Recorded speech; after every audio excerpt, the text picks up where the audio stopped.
चलिए देखते हैं जियोग्राफी के एनसीईआरटी क्लास 12 के पहला चैप्टर है। चैप्टर के नाम है जनसंख्या, वितरण, घनत्व, वृद्धि और संगठन। पुस्तक के नाम है भारत, लोग और अर्थव्यवस्था। इस पुस्तक में हम भारत के लोग के बारे में पढ़ेंगे, उनके अर्थव्यवस्था के बारे में पढ़ेंगे। तो लोग किसी देश के अत्यंत महत्वपूर्ण घटक होते हैं। भारत अपने 2011 के हिसाब से 121.0 करोड़ जनसंख्या के साथ चीन के बाद विश्व के दूसरा संघनतम बसा हुआ देश है। अब भारत का जनसंख्या 14.75 है और भारत की जनसंख्या उत्तर अमेरिका, दक्षिण अमेरिका और ऑस्ट्रेलिया के मिलाकर कुल जनसंख्या से भी अधिक है। अब प्रायः यह तर्क दिया जाता है कि कितनी बड़ी जनसंख्या निश्चित तौर पर इसके सीमित संसाधनों पर दबाव डालती है और देश में अनेक सामाजिक आर्थिक समस्या के लिए उत्तरदायी भी है। एक प्रश्न है कि भारत के विचार से आपको क्या अनुभूति होती है? क्या यह केवल एक क्षेत्र है? क्या यह लोगों के सम्मिश्रण को प्रकट करता है? क्या यह शासन के निश्चित संस्थाओं के नियंत्रण में रह रहे लोगों में बसा हुआ एक क्षेत्र है? इस अध्ययन में हम भारत की जनसंख्या के वितरण, प्रतिरूप, घनत्व, वृद्धि और संगठन के बारे में विवेचना करेंगे। जनसंख्या आंकड़ों के स्रोत देखें। हमारे देश में जनसंख्या के आंकड़े के प्रति 10 वर्ष बाद होने वाली जनगणना द्वारा एकत्रित किया जाता है और भारत की पहली जनगणना 1872 ईस्वी में हुई थी और किंतु पहली संपूर्ण जनसंख्या 1821 में संपन्न हुई थी। जनसंख्या का वितरण देखें, जैसे चित्र यहाँ 1.1 में दिखाया गया। परीक्षण कीजिए कि और इस पर दर्शाए गए जनसंख्या के स्थानिक वितरण के प्रतिरूप के वर्णन करने का प्रयास किया गया है। इसमें यह स्पष्ट है कि भारत में जनसंख्या के वितरण का प्रतिरूप अत्यधिक असम है। देश में राज्यों और केंद्र शासित प्रदेशों के जनसंख्या में प्रतिशत अंश दर्शाता है और कि उत्तर प्रदेश की जनसंख्या सर्वाधिक है। इसके पश्चात महाराष्ट्र, बिहार और पश्चिम बंगाल का जनसंख्या। उसके बाद विशाल आकार और विशाल जनसंख्या वाले राज्य के केंद्र शासित प्रदेश, विशाल आकार किंतु लघु जनसंख्या वाले राज्य और केंद्र शासित प्रदेश, अपेक्षाकृत लघु आकार और विशाल जनसंख्या वाले राज्य और केंद्र शासित प्रदेशों के बारे में खोजिए और लिखिए। उसके बाद तमिलनाडु, मध्य प्रदेश, राजस्थान, कर्नाटक और गुजरात के साथ उत्तर प्रदेश, महाराष्ट्र, बिहार, पश्चिम बंगाल और आंध्र प्रदेश की जनसंख्या मिलाकर देश की कुल जनसंख्या का 76% भाग है। ये 2011 के हिसाब से सब है। उसके बाद दूसरी और जम्मू और कश्मीर, अरुणाचल प्रदेश और उत्तराखंड जैसे राज्यों की जनसंख्या का आंकड़ा इनके विशाल भौगोलिक क्षेत्र के बावजूद अत्यंत छोटे हैं। भारत में जनसंख्या का ऐसा असम स्थानिक वितरण देश की जनसंख्या और भौतिक, सामाजिक, आर्थिक तथा ऐतिहासिक कारकों के बीच घनिष्ठ संबंध प्रकट करता है। जहां तक भौतिक कारकों का संबंध है, यह स्पष्ट है कि भूविन्यास की और जल की उपलब्धता के साथ जलवायु प्रमुख रूप से वितरण के प्रतिरूपों का निर्धारण करती है। परिणाम स्वरूप हम देखते हैं कि उत्तर भारत के मैदानों, डेल्टाओं और तटीय मैदानों में जनसंख्या का अनुपात दक्षिण और मध्य भारत के राज्यों के अतिरिक्त जिले, हिमालय, उत्तर पूर्वी और पश्चिमी कुछ राज्यों की अपेक्षा उच्चतर है। और फिर भी सिंचाई के विकास राजस्थान, खनिज एवं ऊर्जा संसाधनों की उपलब्धता झारखंड से होती है और परिवहन जाल के विकास प्रायद्वीपीय राज्यों के परिणाम स्वरूप उन क्षेत्रों में जो पहले विरल जनसंख्या के क्षेत्र थे वे अब जनसंख्या के मध्य से उच्च संकेंद्रण के क्षेत्र हो गए हैं। और जनसंख्या वितरण के सामाजिक, आर्थिक और ऐतिहासिक कारकों में से महत्वपूर्ण कारक अस्थायी कृषि का उद्भव और कृषि विकास, मानव बस्ती के प्रतिरूप, परिवहन जाल तंत्र का विकास, औद्योगिकरण और नगरीयकरण है। और ऐसा देखा गया है कि भारत के नदीय मैदानों और तटीय मैदान क्षेत्रों में स्थित प्रदेश सदैव विशाल जनसंख्या सांद्रण वाले प्रदेश रहे हैं। यद्यपि इन प्रदेशों में जमीन और जाल जैसे प्राकृतिक संसाधनों में उपयोग के कारण निम्नीकरण हुआ है, फिर भी मानव बस्ती के आरंभिक इतिहास और परिवहन जाल तंत्र के विकास के कारण जनसंख्या का साधारण उच्च बना हुआ है। फिर दूसरी ओर दिल्ली, मुंबई, कलकत्ता, बेंगलोर, पुणे, अहमदाबाद, चेन्नई और जयपुर के नगरीय क्षेत्र औद्योगिक विकास और नगरीयकरण के कारण बड़ी संख्या में ग्रामीण नगरीय प्रवासियों को आकर्षित कर रहे हैं और इसलिए इन क्षेत्रों में जनसंख्या का उच्च सांद्रण पाया जाता है। जनसंख्या का घनत्व देखें। जनसंख्या के घनत्व को प्रति इकाई क्षेत्र में व्यक्तियों की संख्या द्वारा अभिव्यक्त किया जाता है। इससे भूमि के संदर्भ में जनसंख्या के स्थानिक वितरण को बेहतर ढंग से समझने में सहायता मिलती है। भारत का जनसंख्या घनत्व 382 व्यक्ति प्रति वर्ग किलोमीटर 2011 के हिसाब से है और 1951 ईस्वी में जनसंख्या के घनत्व 117 व्यक्ति प्रति वर्ग किलोमीटर से बढ़कर 2011 में 382 282 व्यक्ति प्रति वर्ग किलोमीटर होने से विगत 50 वर्षों में 200 व्यक्ति प्रति वर्ग किलोमीटर से अधिक की उत्तरोत्तर वृद्धि हुई है। और उसके बाद परिशिष्ट इनका में दर्शाए गए आंकड़े देश में जनसंख्या घनत्व की स्थानीय भिन्नता का अभ्यास कराते हैं, जो अरुणाचल प्रदेश में कम से कम 17 व्यक्ति प्रति वर्ग किलोमीटर से लेकर दिल्ली के राष्ट्रीय राजधानी क्षेत्र में 11,297 व्यक्ति प्रति वर्ग किलोमीटर तक है। और उत्तरी भारत के राज्यों बिहार में जैसे 1102 है, पश्चिम बंगाल में 1029, उत्तर प्रदेश में 829, उसमें जनसंख्या उच्चतर घनत्व उच्चतर है, जबकि प्रायद्वीपीय भारत के राज्यों में केवल 859 और तमिलनाडु में 555 में उच्चतर घनत्व पाया जाता है। ये सब 2011 के हिसाब से है। और असम, गुजरात, आंध्र प्रदेश, हरियाणा, झारखंड, ओडिशा में घनत्व मध्यम घनत्व पाया जाता है। उसके बाद हिमालय प्रदेश के पर्वतीय राज्यों और असम को छोड़कर भारत के उत्तरी पूर्वी राज्यों में अपेक्षाकृत निम्न घनत्व है, जबकि अंडमान और निकोबार द्वीपों को छोड़कर केंद्र शासित प्रदेशों में जनसंख्या के उच्च घनत्व पाए जाते हैं। जनसंख्या का घनत्व जैसे कि पहले के अनुच्छेदों में चर्चा की जा चुकी है, एक अशोधित माप है और कुल कृषि भूमि पर जनसंख्या के दबाव के संदर्भ में मानव भूमि अनुपात के बेहतर परिज्ञान के लिए कायिक और कृषि घनत्वों को ज्ञान करना चाहिए, जो भारत में विशाल कृषि जनसंख्या वाले देश के लिए सार्थक है। यह बक्स में है कि कायिक घनत्व क्या है। तो कायिक घनत्व कुल जनसंख्या प्रति निवल कृषि क्षेत्र है। उसके बाद कृषि घनत्व क्या है, तो कुल कृषि जनसंख्या या निवल कृषि क्षेत्र होते हैं। कृषि जनसंख्या में कृषक, कृषि मजदूर और उनके परिवार के सदस्य सम्मिलित होते हैं। जनसंख्या के वृद्धि देखें, जनसंख्या वृद्धि दो समय बिंदु के बीच किसी क्षेत्र विशेष में रहने वाले लोगों की संख्या में परिवर्तन को कहते हैं और इसकी दर को प्रतिशत में अभिव्यक्त किया जाता है। जनसंख्या वृद्धि के दो घटक होते हैं, जिनके नाम है प्राकृतिक और अभिप्रेरित है, जबकि प्राकृतिक वृद्धि का विश्लेषण अशोधित जन्म और मृत्यु दरों से निर्धारित की जाती है। अभिप्रेरित घटकों को किसी दिए गए क्षेत्र में लोगों के आवर्तिक और बहिर्वर्ती संचलन की प्रबलता द्वारा स्पष्ट किया जाता है। फिर भी इस अध्याय में हम भारत की जनसंख्या को केवल प्राकृतिक वृद्धि की विवेचना करेंगे और भारत की जनसंख्या के दोनों दशकीय और वार्षिक वृद्धि दर बहुत उच्च है और समय के साथ नित्य बढ़ रहे हैं। भारत की जनसंख्या के वार्षिक वृद्धि दर 1.64% है, जो 2011 के हिसाब से जनसंख्या के दुगुना होने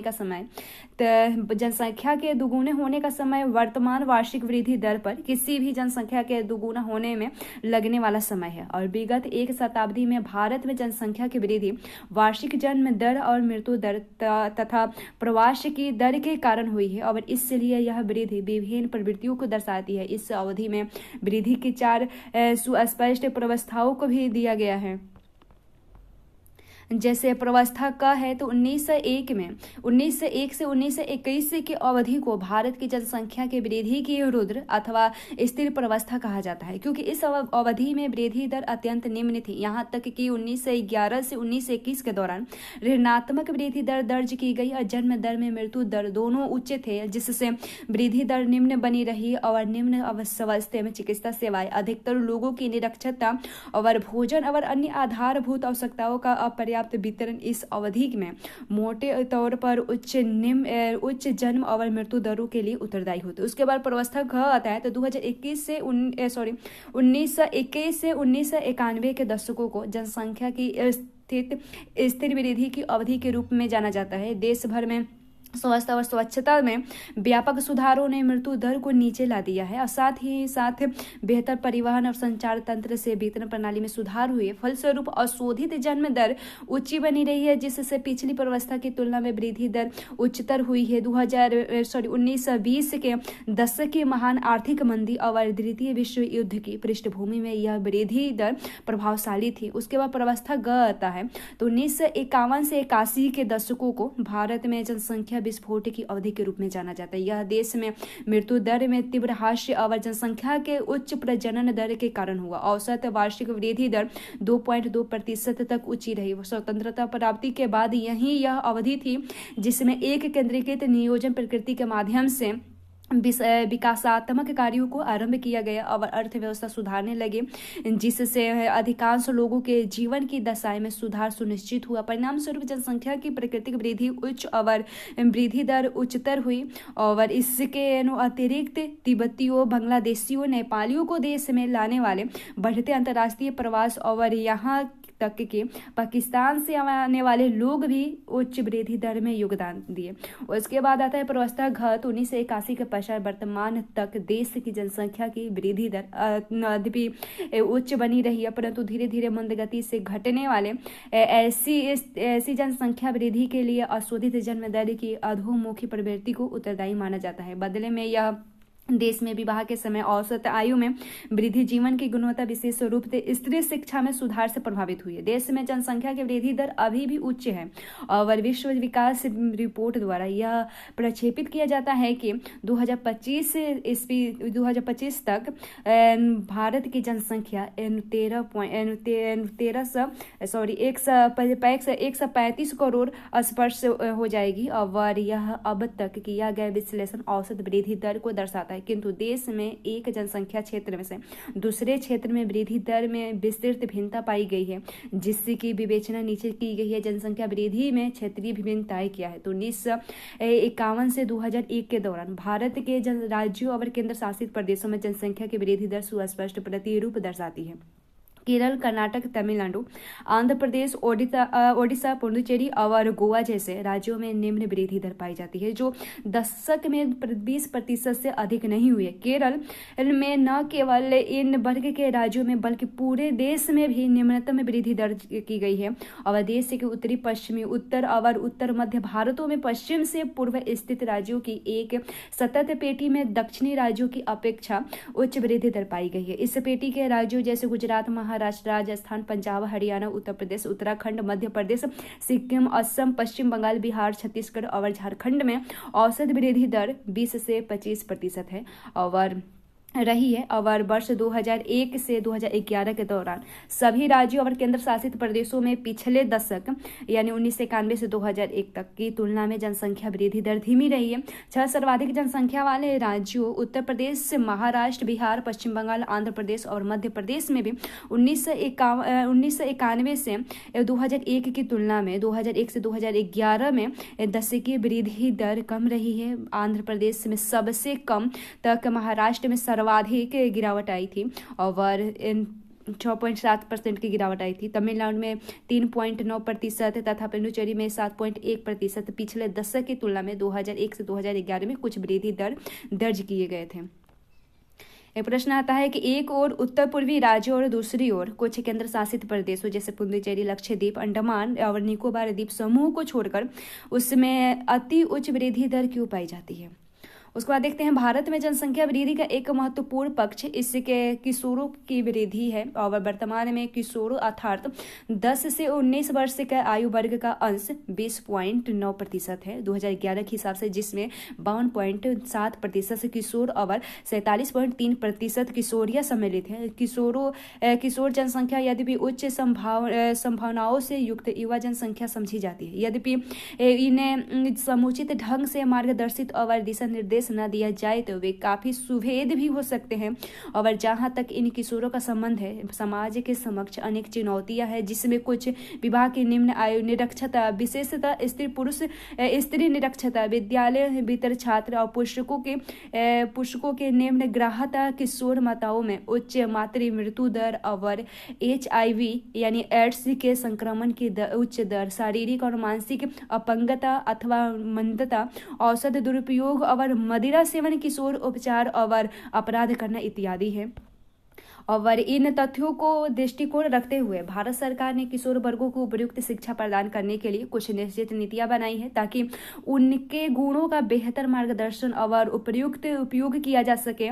राष्ट्रीय युवा नीति एक ऐसा उदाहरण है जिससे हमारी विशाल युवा और किशोर जनसंख्या के समग्र विकास की देखरेख हेतु अभिकल्पित किया गया। और राष्ट्रीय युवा नीति यानी NYP 2014 में लागू हुआ था। फरवरी 2014 में आरंभ हुई थी, जो भारत के युवाओं के लिए एक समग्र दूरदर्शित प्रस्ताव रखती है और देश के युवाओं को अपनी पूरी क्षमता का योगदान करने के लिए सक्षम बनाना और उनके द्वारा भारत को राष्ट्रों के समूह में अपना उचित स्थान प्राप्त करने में सक्षम बनाना है। राष्ट्रीय युवा नीति 2014 में 15 से 29 वर्ष के आयु वर्ग के व्यक्तियों को युवा के रूप में परिभाषित करती है और भारत सरकार ने 2015 में कौशल विकास और उद्यमिता के लिए नीति बनाई है, जिसका उद्देश्य देश भर में हो रही कौशल से संबंधित गतिविधियों के लिए एक रूपरेखा प्रदान करना है। साथ ही साथ इन सभी गतिविधियों को एक मानक के साथ बांधना तथा विभिन्न कौशलों को उनके भाग केंद्रों में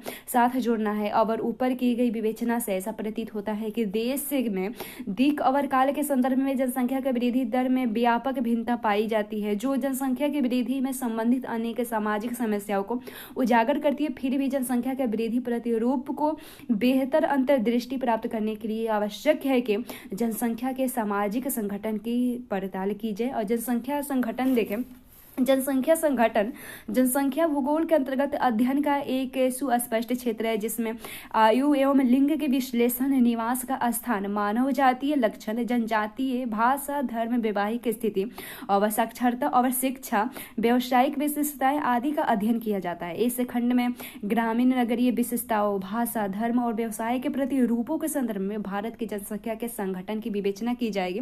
जैसे ग्रामीण नगरीय संगठन तो अपने अपने निवास का स्थानों के अनुसार जनसंख्या का संगठन सामाजिक और आर्थिक विशेषताओं का एक महत्वपूर्ण सूचक है। जब देश की कुल जनसंख्या का 68.8% भाग गांवों में रहता है, तब यह भी सार्थक हो जाता है। और क्या आप जानते हैं कि सन 2011 की जनसंख्या के अनुसार भारत में 6,40,877 गांव हैं और जिनमें से 5,97,608 गांव बसे हुए हैं, यानी 93.2%। और फिर भी पूरे देश में ग्रामीण जनसंख्या का वितरण समान नहीं है। आपने ध्यान दिया होगा कि बिहार और सिक्किम जैसे राज्यों में ग्रामीण जनसंख्या का प्रतिशत बहुत अधिक है और गोवा और महाराष्ट्र राज्यों की कुल जनसंख्या का आधे से कुछ अधिक भाग गांव में बसता है। दूसरी ओर दादर और नगर हवेली इसमें 53.38% को छोड़कर इन राज्यों को छोड़कर केंद्र शासित प्रदेशों का लघु अनुपात ही ग्रामीण जनसंख्या क्या है। गांवों का आंकड़ा अभी काफी हद तक भिन्न है और उत्तर पूर्वी भारत के पहाड़ी राज्यों, पश्चिमी राजस्थान और कच्छ के रण में यह 200 व्यक्तियों से कम और केरल और महाराष्ट्र के कुछ भागों में यह 17,000 व्यक्ति तक पाया जाता है। भारत की ग्रामीण जनसंख्या के वितरण के प्रतिरूप का संपूर्ण परीक्षण उजागर करता है कि अंतरराज्य और अंतः राज्य दोनों स्तरों पर निम्नीकरण का सापेक्षिक परिणाम और ग्रामीण नगरीय प्रवास का वितरण ग्रामीण जनसंख्या के सांद्रण को नियंत्रित करते हैं। आपने देखा होगा कि ग्रामीण जनसंख्या के वितरण भारत में नगरीय जनसंख्या का अनुपात यानी 31.16% काफी निम्न है, किंतु पिछले दशकों में यह वृद्धि बहुत तीव्र दर्शा रहा है और नगरीय जनसंख्या के वृद्धि दर, समृद्धि, आर्थिक विकास, स्वास्थ्य संबंधी दशाओं में सुधार के कारण से तेजी बढ़ी है। और कुल जनसंख्या की भांति नगरीय जनसंख्या के वितरण में भी देश भर में भिन्नताएं पाई जाती है। और फिर भी ऐसा देखा गया है कि लगभग सभी राज्यों और केंद्र शासित प्रदेशों में नगरीय जनसंख्या काफी बढ़ी है और यह सामाजिक आर्थिक दशाओं के संदर्भ में नगरीय क्षेत्रों के विकास और ग्रामीण नगरीय प्रवास की बढ़ी हुई दर दोनों की इंगित करता है। उत्तरी भारत के मैदानों में मुख्य सड़कों के मिलन बिंदु और रेल मार्गों में सटे हुए नगरीय क्षेत्रों कोलकाता, मुंबई, बेंगलोर, मैसूर, मदुरै और कोयम्बटूर, अहमदाबाद से सूरत और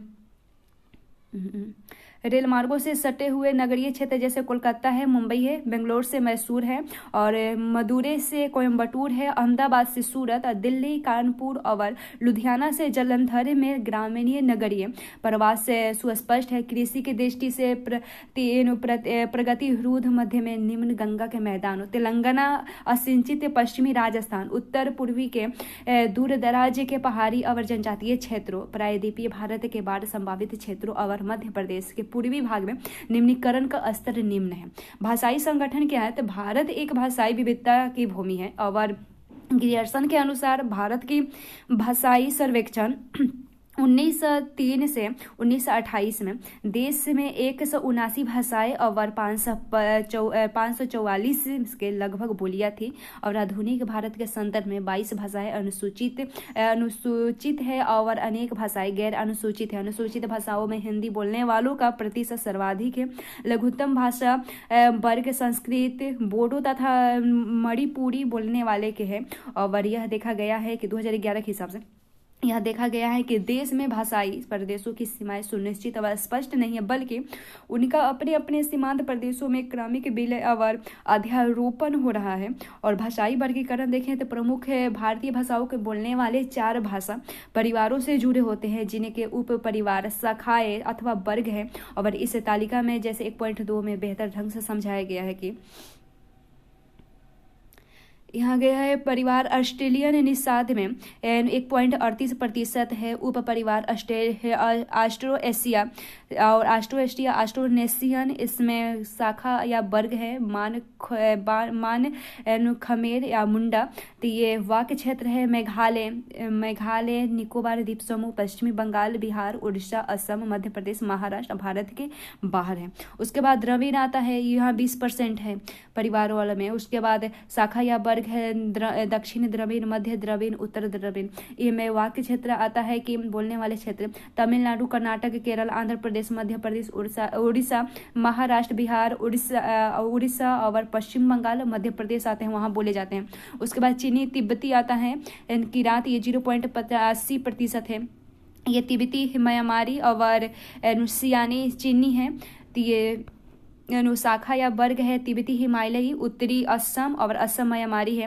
यहाँ बोले जाने वाला क्षेत्र है जम्मू और कश्मीर, हिमाचल प्रदेश, सिक्किम।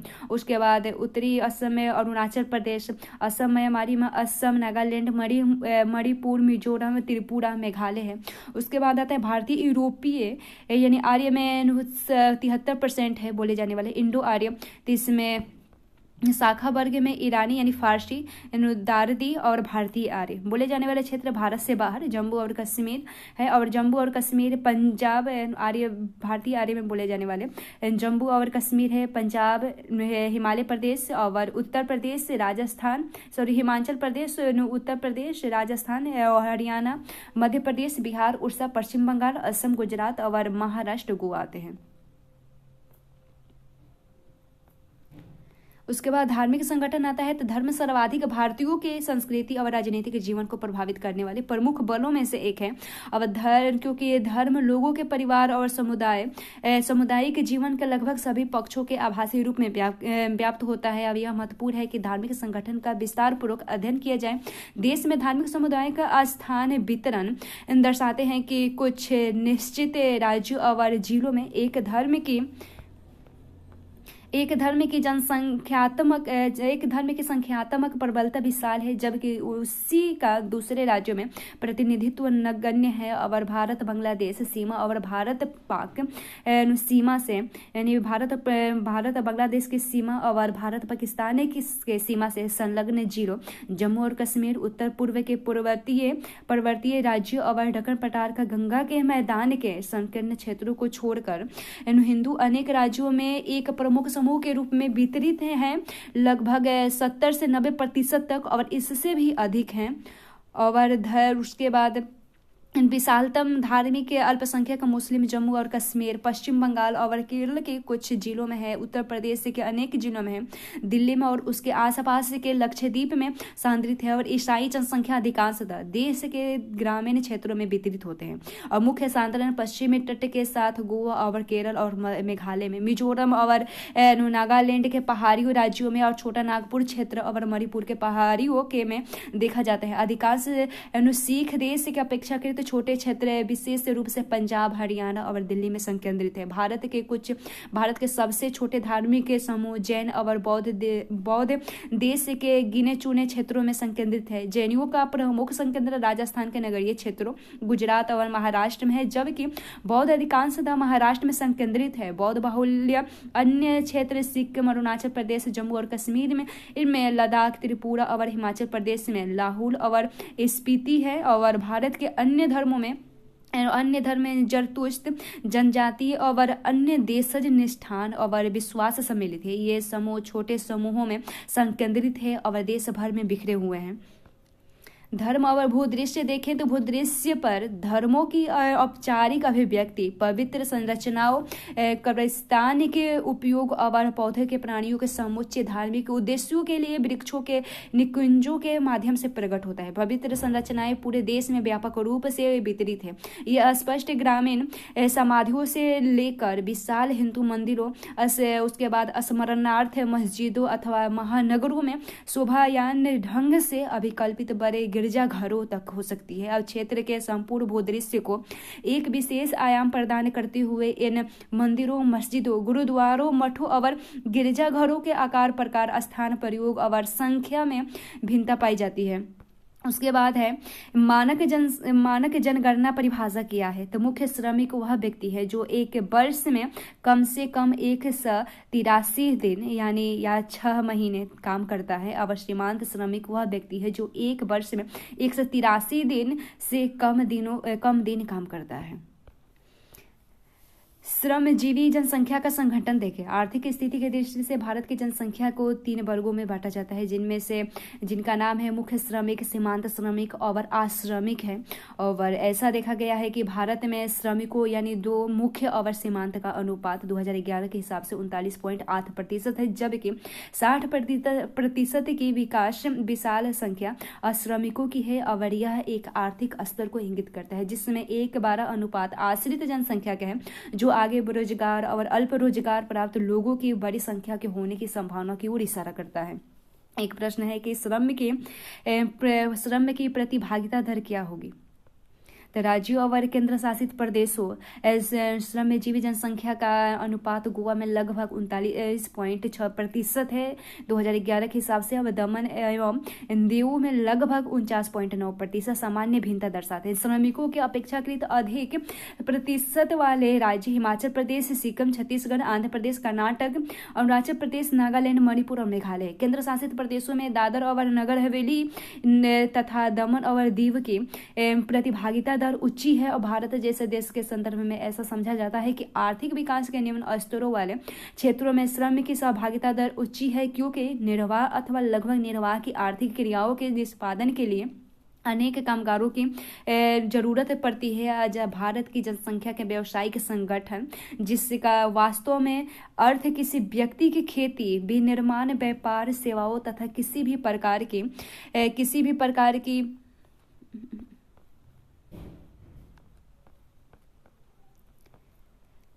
प्रकार की समाज का विभाजन पुरुष, महिला और ट्रांसजेंडर में प्राकृतिक और जैविक रूप में ऐसे माना जाता है, लेकिन वास्तव में समाज सबके लिए अलग अलग भूमिका निर्धारित करता है और ये भूमिकाएं फिर से सामाजिक संस्थाओं द्वारा संदर्भित करती जाती है, जिसकी फलस्वरूप ये जैविक विभिन्नताएं सामाजिक भेदभाव, अलगाव तथा बहिष्कार का आधार बन जाती है। और आधी से ज्यादा जनसंख्या का बहिष्करण किसी भी विकासशील और सभ्य समाज के लिए एक गंभीर समस्या है। और यह एक वैश्विक चुनौती है कि जिसको संयुक्त राष्ट्र विकास कार्यक्रम UNDP ने संज्ञान में लिया है।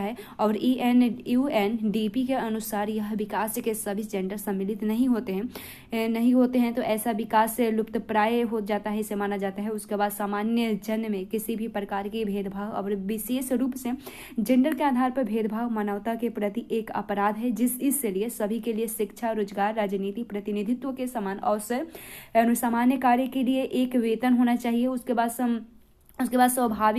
स्वाभिमान के साथ जीने का अवसर सबको मिलना चाहिए, सभी को मिले ये। और इसी के लिए विशेष प्रयास किए जाने की आवश्यकता है, जो समाज इन सभी भेदभाव तथा बुराइयों को दूर करने के लिए प्रभावी कदम नहीं उठा पाता और वह एक सभ्य समाज नहीं होता है।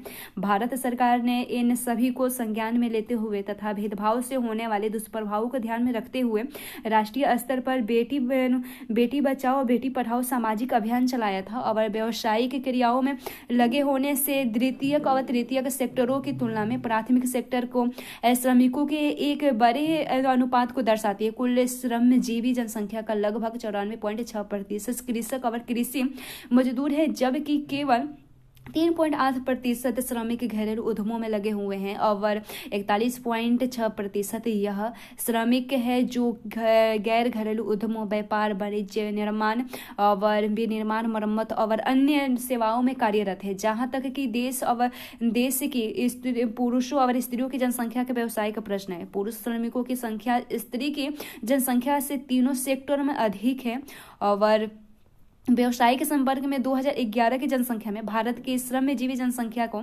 4 प्रमुख संवर्गों में बांटा गया था: कृषक, कृषि मजदूर, घरेलू औद्योगिक श्रमिक और अन्य श्रमिक। महिला श्रमिकों की संख्या प्राथमिक सेक्टर में अपेक्षाकृत अधिक है। यद्यपि वित्त कृषि वर्षों में महिलाओं के तृतीयक और द्वितीयक सेक्टरों की सहभागिता में सुधार हुआ है और यह जानना आवश्यक है कि पिछले कुछ दशकों में भारत में कृषि सेक्टर में श्रमिकों के अनुपात में उतार चढ़ाव आया है और परिणाम स्वरूप द्वितीय और तृतीयक सेक्टर में सहभागिता दर बढ़ी है और यह श्रमिकों की खेत आधारित रोजगार पर निर्भरता से गैर खेत आधारित रोजगार में निर्भरता को इंगित करता है। यह देश की अर्थव्यवस्था में सेक्टरी स्थानांतरण है और देश के विभिन्न सेक्टरों में श्रम में सहभागिता दर की स्थानीय विभिन्नताएं। उदाहरण के तौर पर हिमाचल प्रदेश और नागालैंड जैसे राज्यों में कृषकों की संख्या बहुत अधिक है। दूसरी ओर बिहार, आंध्र प्रदेश, छत्तीसगढ़, ओडिशा, झारखंड, पश्चिम बंगाल और मध्य प्रदेश जैसे राज्यों में बहुत कृषि मजदूरों की संख्या अधिक है। दिल्ली, चंडीगढ़, पुडुचेरी और जैसे अत्यधिक नगरीय क्षेत्र में श्रमिकों का बहुत बड़ा अनुपात अन्य सेवाओं में लगा हुआ है। यह न केवल सीमित कृषि भूमि की उपलब्धता को बल्कि बृहद स्तर पर होने वाली नगरीकरण, औद्योगिकरण द्वारा गैर कृषि सेक्टरों में और अधिक श्रमिकों की आवश्यकता को इंगित करता है।